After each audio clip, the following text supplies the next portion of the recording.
në lidhjen e mesme ose më saktë mes Izrael, Shtetit Bashkuar dhe Iranit. Detyrimisht që edhe vendet e rajonit janë të përfshira, por nuk kanë reaguar për hir të marrëdhënieve dhe të fqinjësisë e miqësisë që kanë patur me Iranin, dhe detyrimisht ato janë të dënuara që të bashkëjetojnë me njëra tjetrën në atë rajon, detyrimisht që shprehen të kujdesshëm, nuk kanë se si në një farë mënyrë po i referohem shprehjes së Erdoganit që tha nuk mundet ne bashkë me Iranin të përgjakim vllazërinë shekullore.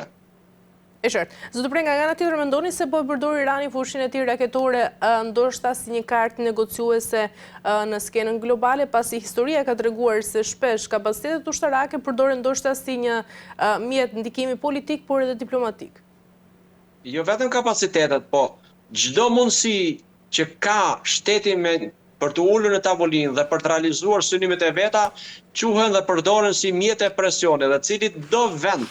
nga do që historia na ka mësuar e ka përdorur me kujdes në fushën e diplomacisë së pari, në fushën e negociatave dhe të bashkëbisedimeve, po kur ata nuk kanë qenë të suksesshme, atëherë janë përdorur edhe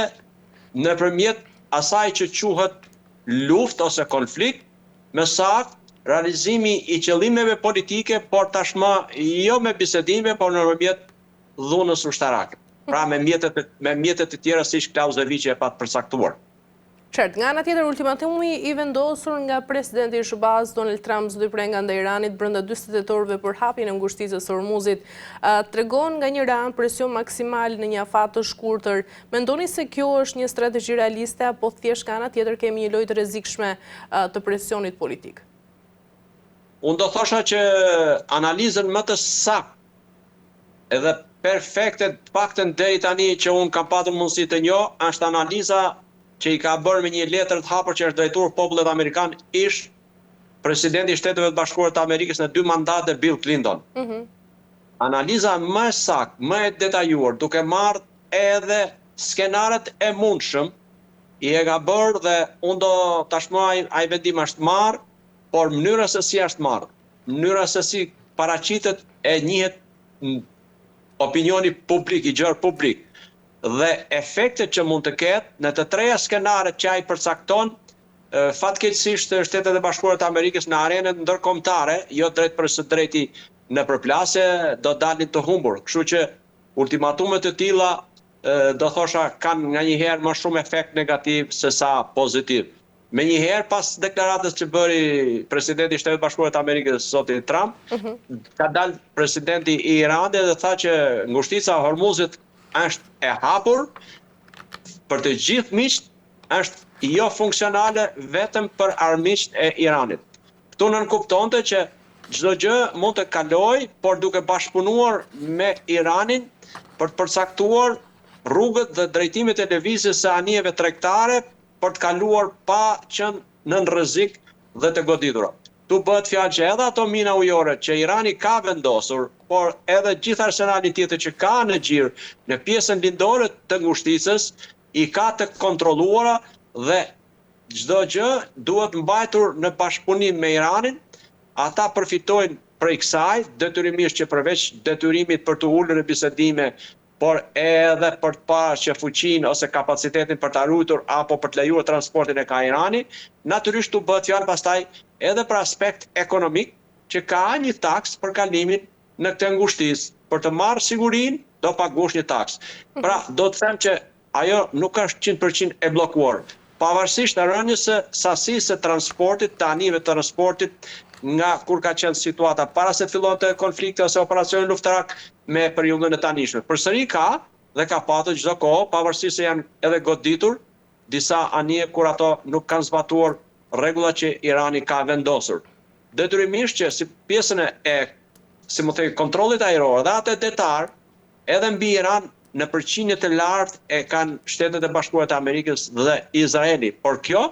nuk mund të sigurojë asnjë nga anijet tregtare që kalojnë nëpër këtë ngushticë, pasi mënyrat e të vepruarit, jo nga forcat e armatosura iraniane, por nga garda revolucionare e Iranit. Dhe të gjithë strukturat që janë në varësi të saj, askush nuk mund të thotë që ka një siguri sepse një motoskaf me 1 ose 2 mina detare ujore, mund në çdo kohë të dalë nga çdo pjesë e një tunelit vogël që mund të ruhet në pjesën lindore të ngushticës së Hormuzit nga ana iraniane dhe mund të godas anijet tregtare. Këtu nuk bëhet fjalë për anijet luftarake sepse ato përveç mbrojtjes të largët kanë dhe mbrojtjen rrethore, mbrojtjen e afërt të tyre dhe nuk kanë rrezikshmëri. Kështu që në këto kushte në një përqindje të lartë siguria nëpërmjet Iranit. Po mbase këtu me këtë deklaratë që presidenti Trump ka hedhur dhe i ka vënë një afat kohori deri ditën e hanë, deri ditë 24, deri 24 në mesnatë 24-s, do të thotë që kjo është pastaj pjesa për të shtuar presionin dhe për të ushtruar presion më shumë mbi Iranin dhe për të krijuar një mundësi që ata të tërhiqen ose të pranojnë të ulen në një tavolinë bisedimesh për të nënshtruar një marrëveshje. Natyrisht sepse unë nuk e kuptoj edhe asnjëri në përgjithësi nuk mund ta kuptoj se çfarë ndryshoi brenda 24 orëve kur presidenti Trump deklaroi që po shkojmë drejt mbylljes e përfundimit dhe pa bërë 24 orë kohë jep një ultimatum të tillë që nuk shkojnë të dyja këto komente apo deklarata. Gjithsesi bota është mësuar tashmë edhe me deklaratat që vetë presidenti i jep dhe me, si më themi, pa parashikueshmërinë